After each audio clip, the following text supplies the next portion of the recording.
कि that gym में consistent नहीं है। वो जोश जोश में जिम जाता है, कुछ टाइम वहाँ रहता है और फिर लैक ऑफ कंसिस्टेंसी के कारण जाना छोड़ देता है। उस टाइम बाद उसे रियलाइज़ होता है कि उसकी फ़िज़ीक वगैरह सब तगड़ी हो गई थी, अब नहीं लग रही, तो उसे वापस ठीक करने के लिए वो वापस ज्वाइन करता है। कुछ टाइम वहाँ रहता है, वापस छोड़ देता है और ये साइकिल चलते रहता है। लेकिन एक बार उसने जब जिम छोड़ने के बाद वापस ज्वाइन किया तो वो अपने जो उसका नॉर्मल पहले का वेट था उसी वेट से एक्सरसाइज वापस परफॉर्म कर रहा होता है और इसमें उसे हो जाती है इंजरी। लेकिन शेर ये गलती नहीं करता है। पहली बात तो वो जिम में कंसिस्टेंट है, गीदड़ जैसे आए गए ये सब नहीं करता। ऊपर से अगर उसे कभी बीच में कुछ महीने के लिए ऑफ लेना भी पड़ता है ना, तो उसके बाद भी वो आके ये बेवकूफ़ी नहीं करता है। वो आता है, पहले कुछ हफ्ते वेट्स के साथ एक्सपेरिमेंट करता है कि एक्सरसाइजेस के साथ एक्सपेरिमेंट करता है कि कितना वेट मेरे सही होगा, इतना सही नहीं है, इतना सही है करके। और उसके बाद जब उसे अपना आइडियल वेट्स पता चल जाते हैं, फिर उसके बाद वो वहाँ से प्रोग्रेसिव ओवरलोड करता है। भाई मैं आपको अपनी कहानी बताता हूँ। आज से कुछ 1 साल पहले जब मैं था क्लास 12th में, मैं कर रहा था जेई की प्रिपरेशन।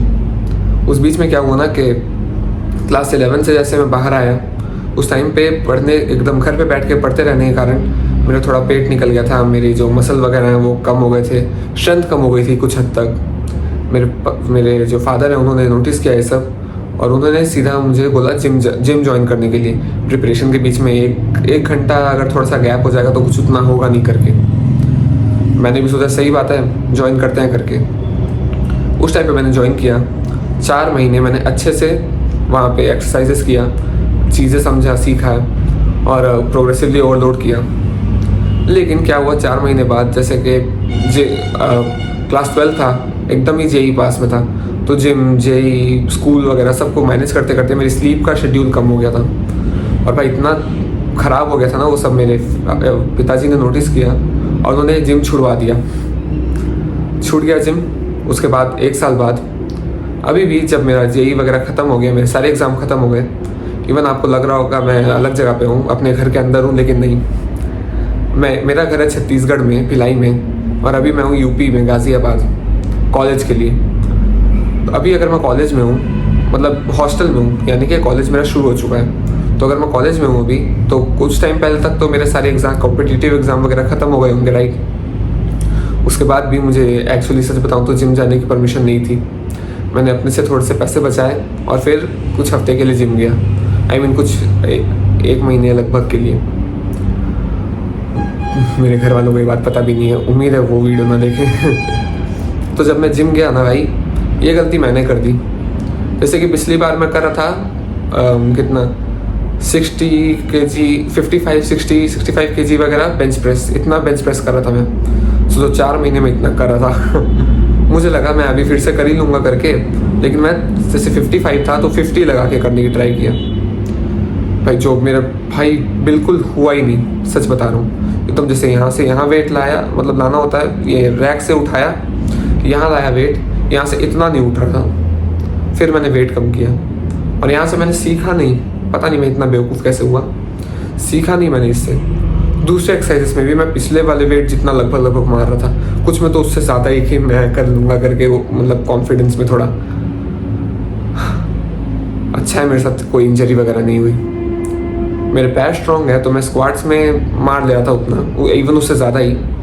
डेडलिफ्ट भी थोड़ा बहुत मतलब ठीक ठाक मार ले रहा था, जैसे पहले 90 मारता था, अभी भी 90 kgs हो जा रहे हैं।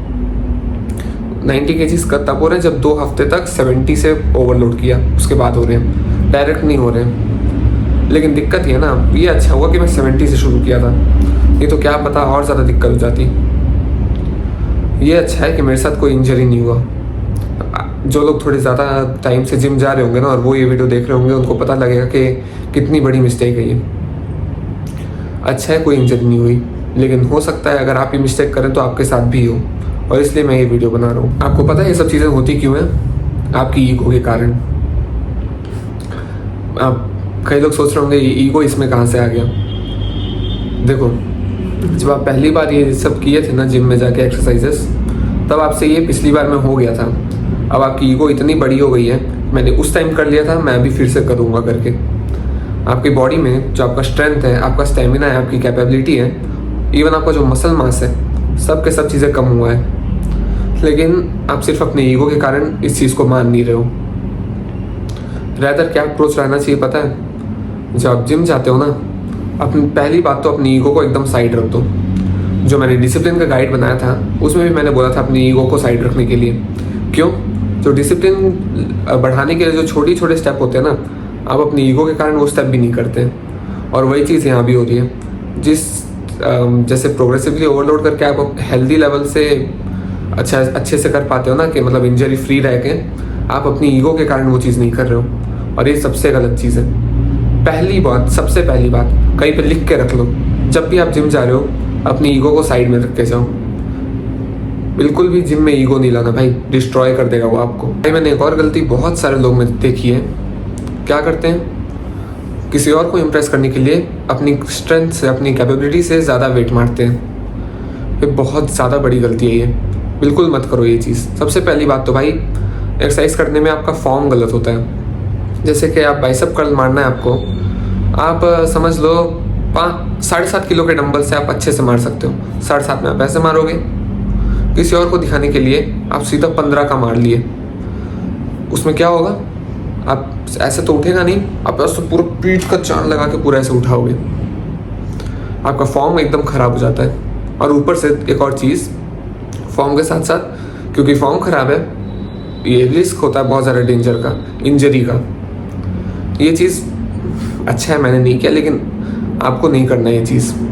बहुत सारे लोग ये गलती करते हैं, आपको नहीं करना है। दूसरों को इम्प्रेस करना है ना, हार्ड वर्क करो, कुछ टाइम, थोड़ा सा टाइम दो, अपनी फिजिक से इम्प्रेस करो। कितना वेट मारो उससे क्या, क्यों करना? और अगर करना ही है तो धीरे धीरे करके वहाँ तक आओ जहाँ तक आप वेट अच्छे से मार सकते हो, उसके बाद करो, अभी नहीं। इवन पता है, जिन लोग को आप इम्प्रेस करने के लिए वो हैवी वेट मार रहे हो ना, उन लोगों को क्या लगता है पता है? कैसा बेवकूफ़ आदमी है, इससे जितना उठता नहीं है उससे भी ज़्यादा मार रहा है करके। सच में मैं बता रहा हूँ, बाद में आपको पता चलेगा कि मतलब कोई और आपके सामने ऐसा करेगा ना अगर, तो आपको समझ में आएगा कि आप भी यही सोचोगे कि कितना बेवकूफ़ है, जो इससे नहीं हो पाता वो भी करने की ट्राई कर रहा है करके। यही सोचते हैं लोग। आप ही सोचो ना, कोई क्यों ही इम्प्रेस होगा कोई देख के कि किसी से कुछ उठ नहीं रहा फिर भी वो ज़बरदस्ती उसको उठा रहा है? बेवकूफ़ ही समझेंगे ना। मत करना ये गलती। जितना आप उठा सकते हो उतना उठाओ, धीरे धीरे प्रोग्रेसिव ओवरलोड करो, उसके बाद अच्छे से मतलब हैवी वेट भी मार सकते हो आप अपने वेट, मतलब अपने कैपेबिलिटी के हिसाब से। अब मैं आपको बताता हूँ ये बेटर अप्रोच बताता हूँ वापस जिम ज्वाइन करने का। देखो, मैं तो बोलूँगा ना कि जब आप वापस ज्वाइन कर रहे हो, हर एक एक्सरसाइज में जो आपका पहला सेट है ना, उसमें जो आप पहले जितना वेट मारते थे ना, उसको सीधा हाफ कर दो और उसके बाद उससे मारो। अब देखो, मुझे पता है आप इतना, इससे ज़्यादा ही मार सकते हो। आप लगभग सारे एक्सरसाइज में जो हाफ वेट है उससे ज़्यादा मार लोगे, आराम से मार लोगे। लेकिन क्या पता कोई एक ऐसा एक्सरसाइज हो जिसमें आप हाफ वेट से ज़्यादा नहीं मार सकते हो। क्यों रिस्क लेना, अपने आप को इंजर्ड करके फिर अगले 6 महीने के लिए घर पे बैठना, कुछ नहीं करना। उससे अच्छा है जो आपका पहला सेट है हर एक एक्सरसाइज में, उसमें जो हाफ वेट है उसको मारो। इसको वार्म अप सेट मान लो चाहो तो। इसमें बोल रहा हूँ ना, मैं पहले भी बोलता, ईगो अपनी साइड रखो। सिर्फ और सिर्फ एक सेट की बात है, हाफ वेट रख के मारो। आप मार लोगे, भले ज़्यादा रैप मार लो, वार्म अप सेट ही समझ लो ना। इससे आप इंजरी फ्री रहोगे। ज़्यादातर हर एक एक्सरसाइज में आप कर लोगे इस चीज़ को। मेरे हिसाब से तो हर एक में कर ही लोगे, क्योंकि सीधा आधा वेट है। इतना स्ट्रेंथ तो होगा ही आप में।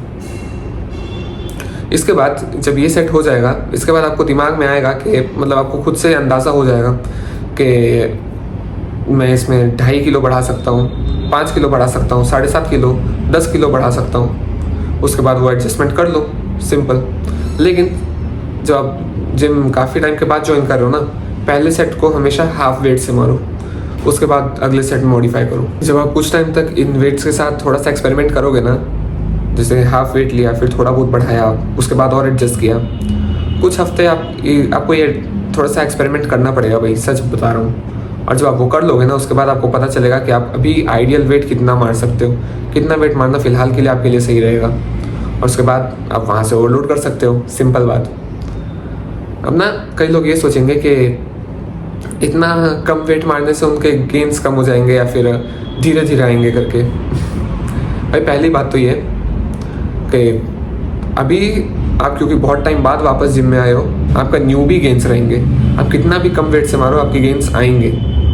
और ऊपर से ये हम गेंस के लिए नहीं कर रहे हैं, ये शुरू के कुछ हफ्ते हैं, इनमें गेंस पहली बात आएंगे। लेकिन अभी हम गेंस के लिए नहीं कर रहे हैं, इंजरी प्रिवेंट करने के लिए कर रहे हैं। क्योंकि अगर आप अभी हैवी वेट मार ले रहे हो और उसमें आपको इंजरी हो गई, आप कुछ 9 महीने के लिए जिम से बाहर, उस टाइम पे क्या करोगे? उस टाइम पे गेंस आएंगे क्या? नहीं ना। ये बेकार सा कंसेप्ट भी दिमाग से निकाल दो और जो मैं बोल रहा हूँ ना वो ट्राई करना, इससे बहुत हेल्प मिलेगी आपको। एक और चीज़ मैं बोलना चाहूँगा भाई, जब आप एक्सरसाइज परफॉर्म कर रहे हो, फॉर्म ज़्यादा ज़रूरी है वेट से।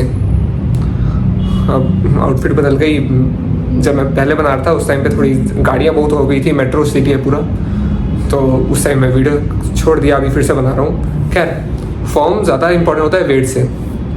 कई लोग होते हैं ना भाई, अपने फॉर्म पे वर्क करने के बजाय वेट बढ़ाए पड़े और हाई वेट से कैसे भी मार रहे हैं। मैंने पुअर फॉर्म में क्या होता है, कैसे होता है, दूसरे क्या सोचते हैं वगैरह सब बताया पहले, लेकिन मैं जानता हूँ आपको ये पता होगा, लेकिन फिर भी मैं बता दे रहा हूँ। काफ़ी लोग इस चीज़ में मिस कर देते हैं। जब आपके पास अगर दो चॉइस है ना, कि अगर आप लाइट वेट से सही फॉर्म से मार रहे हो या फिर थोड़ा वेट बढ़ाए हो लेकिन फिर भी गलत फॉर्म हो रहा है, तो भी सही फॉर्म में लाइट वेट से मारो भाई।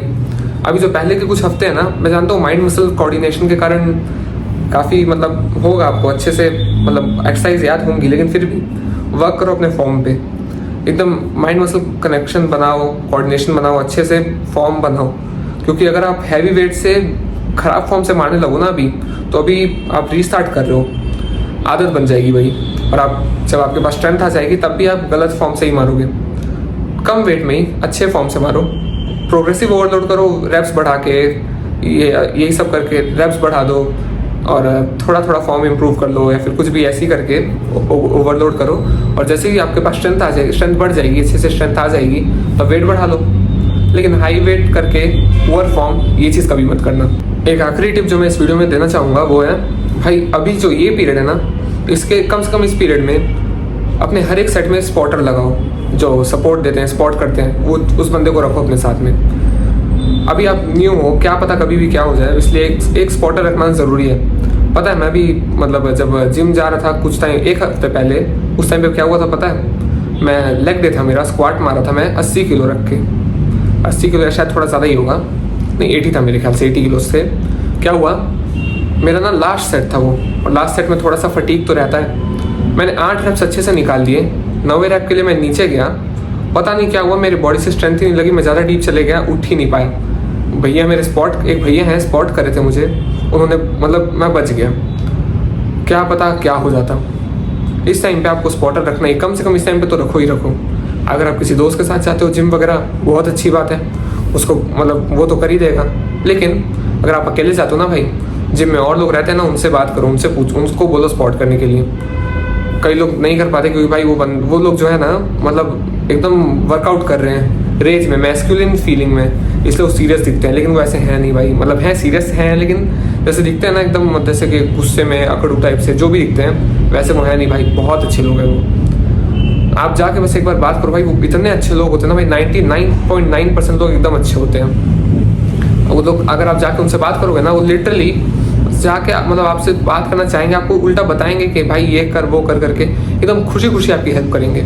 इवन आप उनसे चीज़ें भी पूछ सकते हो कि भैया मेरा फॉर्म कैसा था, मैं और आगे प्रोग्रेस कैसे कर सकता हूँ, वेट बढ़ाऊँ क्या, आपके हिसाब से वेट बढ़ाना चाहिए, कितना बढ़ाना चाहिए, वर्कआउट रूटीन वगैरह सब चीज़ें आप पूछ सकते हो उनसे, और वो खुशी खुशी हेल्प कर देंगे।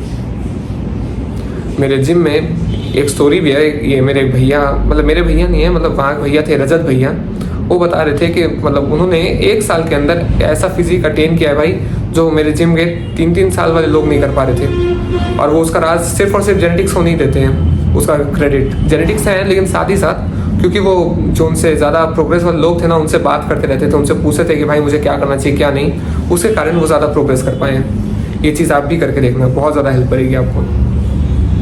अगर आपको ये वीडियो पसंद आया है तो ऐसे और ज़्यादा कंटेंट हमारी फ्री कम्युनिटी में सेल्फ इंप्रूवमेंट के बहुत सारे कंटेंट आते रहते हैं, वहाँ पे हम कोर्सेज, लाइव कॉल्स वगैरह सबसे आपको चीज़ें सिखाते हैं। डिस्क्रिप्शन की पहले लिंक क्लिक करके आप वो कम्युनिटी फ्री में ज्वाइन कर सकते हैं।